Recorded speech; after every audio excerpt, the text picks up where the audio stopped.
Hey everyone, thanks for joining us on another episode of the Introspection Hour with Brian and Patrick. A lot of people feel loneliness. We've experienced this problem of loneliness. And one of the things that we've actually picked up to be able to manage loneliness is encompassed around the word authenticity, to be authentic to yourselves, to the people that you meet. But it's kind of weird because what we found is that a lot of the things that we thought were solutions to curbing loneliness or getting over it were actually just addressing the symptom. And so it kind of made it weird the way that we kept trying to fill that void. Do you know what I mean, Brian? Like, we've had a lot of these experiences, right? And you've got a couple good ones that people can relate to. Patrick, it's funny. It's like ever since I was in high school, right? Like, when I was like 14 years old up to like, I don't know, how old are you in high school? 14, 18.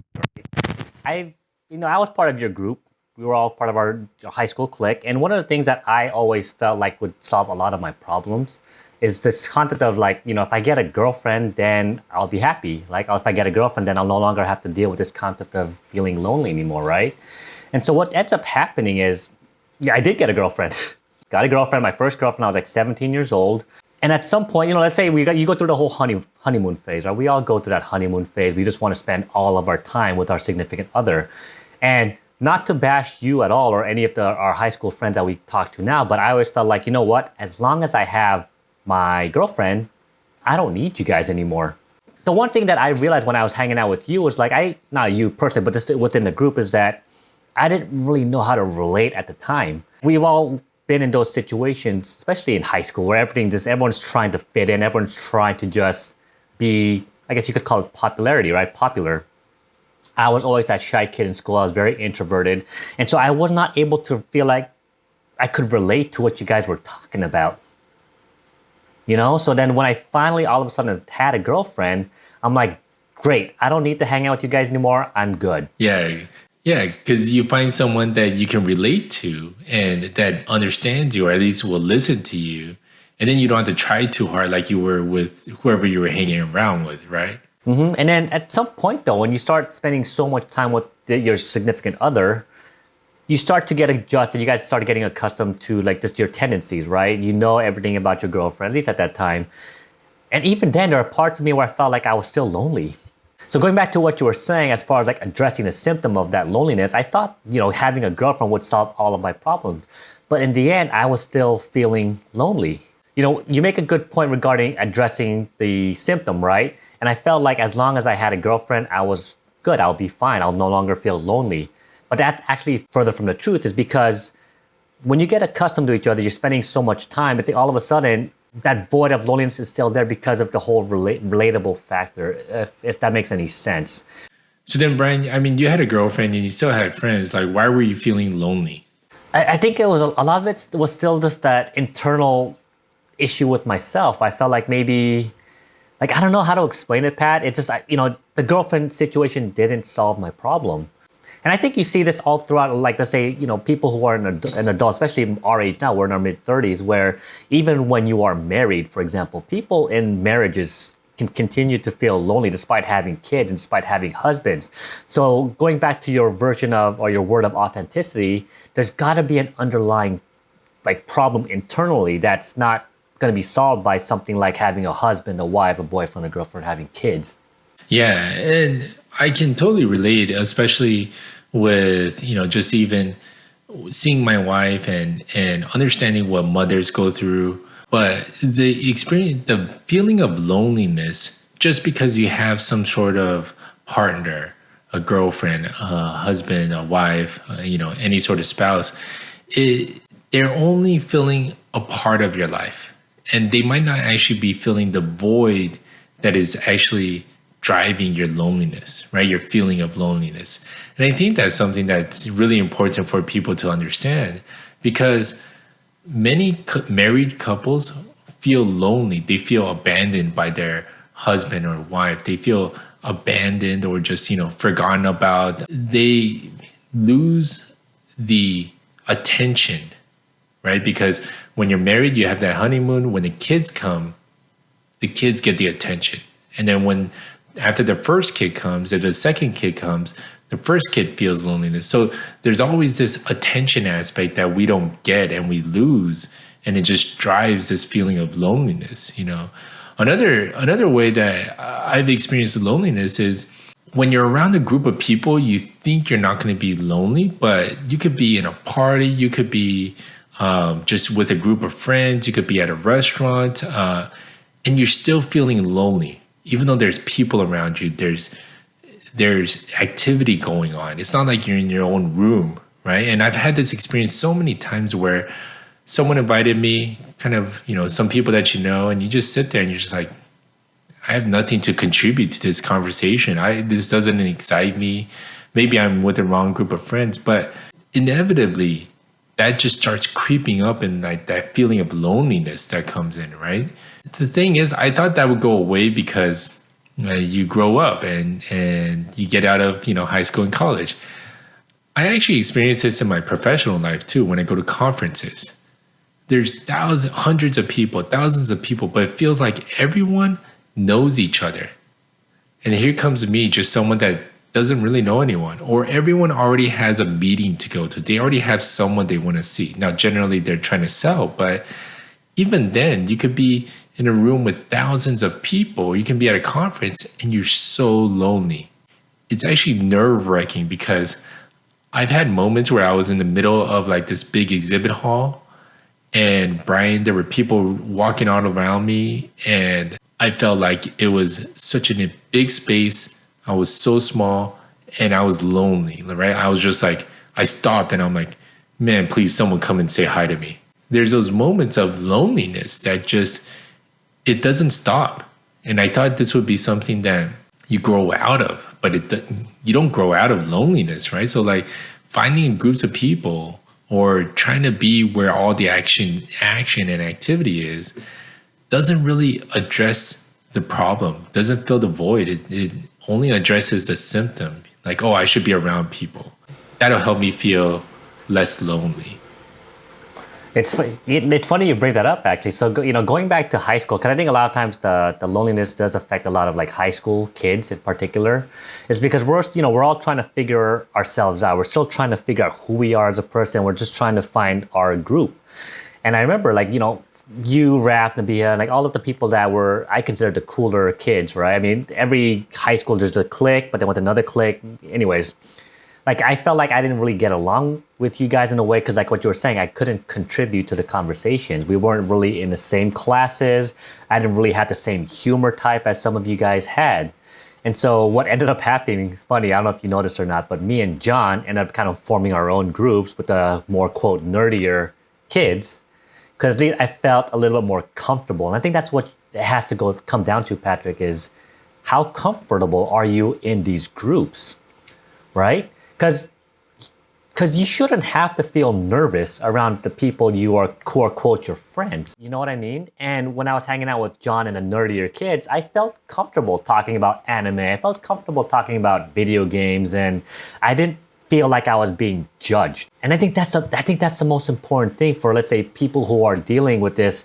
I'm in a group situation, yet I don't feel like I'm being understood, is that you have to be comfortable with just who you are. Again, going back to authenticity, right? It's being comfortable in your own skin in whatever environment you're in. And you bring up a good point about whatever environment you're in, and that kind of brings us to something else we wanted to share where we recognize, right? So far we've mentioned two different ways that we're addressing the symptoms that loneliness brings, whether it's filling it with a boyfriend or girlfriend or a husband or wife, or looking for crowds, being a part of a group of friends, and, or wherever the activity is. But the other thing that you mentioned is the time that we have, filling up time, or just finding ways to connect with others. And we do this to even children. We do this to ourselves. We find a way to either be productive or fill our time so much so that we don't feel lonely. All it does, which COVID is now bringing into the limelight, is making you realize how much all of that was just so that you can mask the problem of loneliness. At least I'm guilty of it. I don't know about like, what about you? No, I get what you're saying. Like, for example, me in this journey of life, you want to call it that, is I do try to fill the void by trying to be as productive as possible. And it's funny you bring this up is this week I've been having, less work. And as a result, I have more time on my hands, right? I'm home at 3 o'clock and I have the rest of the day to fill by doing whatever it is that I want. And the minute I have nothing to do, I get a little bit insecure. Like, oh, maybe I should go hang out with a friend, or maybe I should go call somebody, again, to fill the time. That's what we do. We hang out with friends, maybe sometimes with people we don't really like to hang out with. But like, for example, going to a party on Friday. Hey, buddy, there's a party, pre-COVID, obviously. But hey, buddy, there's a party this Friday. Do you want to come? And sometimes we don't want to go, but we end up going anyway because we feel like that's what you're supposed to do, right? You're supposed to fill up that Friday evening. You're supposed to hang out with a group of people, but you're not really the party type, but you go anyways because you don't want to look like a loser. That also brings us to kind of just understanding where pockets of free time is what our society has tried to monetize. So just remember that, just because you're like, why do I do that? Is there something wrong with me? No, our entire society is basically trying to monetize every minute of your time, one way or another. Free time, productive time, binge watching time, whatever it is, right? So like they're just trying to keep you up 24/7 if possible. That's what our society is built around. The part that Brian just brought up is situations where you force yourself to do stuff just so that you don't feel lonely. And that's why we mentioned throughout this episode the authenticity, and how authentic are you being? And I think this is something that I've had to build and strengthen up. It's not something you just turn on. It's like a muscle. You got to exercise it over and over and over again. Like this, everyone talks about authenticity, man. Like, I don't know if I'm being authentic enough. Like, can you just tell me, like, what does it mean to be authentic? To define authenticity is pretty hard. And I still don't really know all of, what is the entire authentic version of myself. And even if I think back to my dad, like he struggled with this too, right? Like, who am I? You always ask that person. But one thing I have noticed, man, is that we need to be comfortable in what we say and what we do. We need to have that flow. To me, I get a follow through feeling. If I say something, if I do something, and I'm being authentic and I'm happy, I'm genuinely happy, or the feeling has to match what I'm saying or what I'm doing. If it doesn't, then are you really being authentic? You might have a good reason not to. We shouldn't be forcing ourselves in those situations a lot. Maybe, a couple of times and it's reasonable, but you still need to do something in front of your boss so that you don't get fired, those type of things. But when you're around people you care about, man, your follow through has got to feel like, yeah, this is me. You know what I found, Brian, is that it's not a switch. It's not something that you just like wake up with I'm going to be authentic with myself. No. I feel like it's more like a muscle, man. I've had to constantly work at this.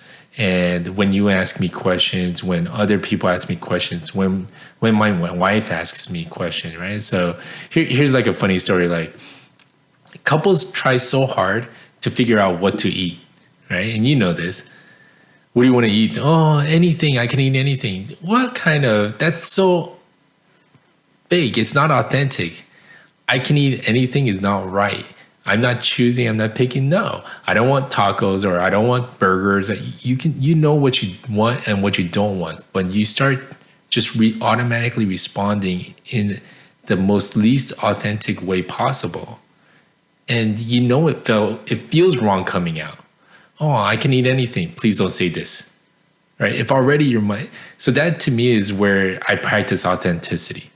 And I feel like if you practice it, you can actually be better at it in a lot of different situations. And I feel like that will help you, in other parts and just address, the problem and the symptoms. I mean, Brian, what does being authentic mean to you? What does authenticity feel like for you? Patrick, authenticity has always been a struggle for me because ever since I was a kid, I've always been a very insecure child, hell, even an insecure adult, right? So what I would end up doing is I would be what's called a people pleaser. I'm not necessarily addressing what it is that I want. I'm addressing the things that people assume that they want me to be so that I could be a part of the group. And so going back to what we were talking about in our high school group, and this is why I kind of formed our own coalition. I'm using the word coalition here, right? Of a bunch of nerds and a bunch of video game people, is because I felt like I could be myself. And the one thing that I felt like, again, I wasn't getting is being judged. And when you can start being honest with yourself, and I really mean this, like I'm still trying to figure this out today, is asking myself, is this what I want? Is this what Brian wants to do? Going back to what you were eating, this is such a common thing among people in relationships, or hell, even people and friends. Hey, what do you guys want to eat today? I don't know, whatever you guys want.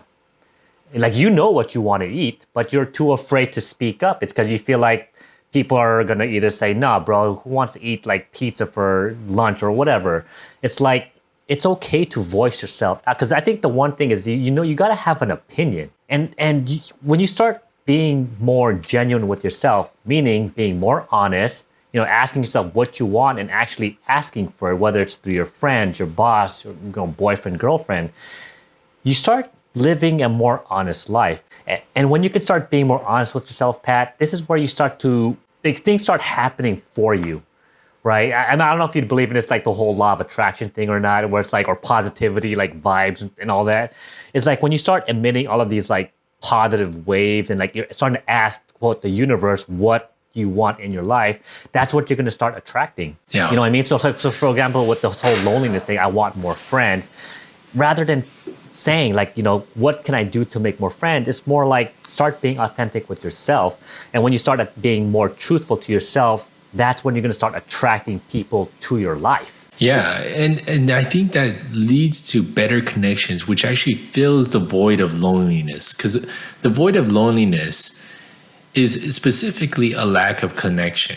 There's a void there, and that's what's bringing it out. That's something that psychologists have found, and we've found in our experience.